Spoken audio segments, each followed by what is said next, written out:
ভাই, বেলা 11টা বেজে গেছে, এখনো সূর্য ওঠে নাই। কি বলিস?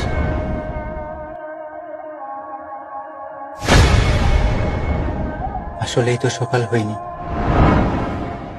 ওযু করে মসজিদে যেতে হবে, নামাজ পড়তে হবে।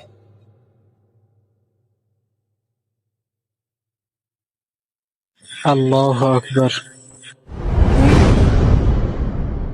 হায় আল্লাহ, আমার তো কিছুই মনে পড়তেছে না। কি পড়বো? কোরআন পড়তে হবে। কোরআন পড়ে তারপরে নামাজে দাঁড়াতে হবে। আমার তো কিছুই মনে আসতেছে না।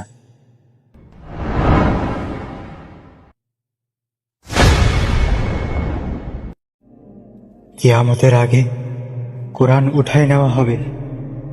যখন ইসরাফিল আলাইহিস সালাতু ওয়াস সালাম সিংহায় ফু দিবে, তখন সমস্ত দুনিয়া ধ্বংস হয়ে যাবে।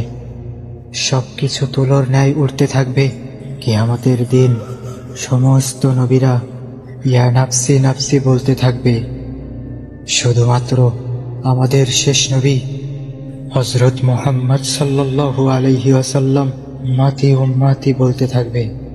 আমাদেরকে ডাকবে, হে আল্লাহ, তুমি আমাদেরকে শেষ নবীর খাঁটি উম্মত হিসেবে কবুল করে নাও।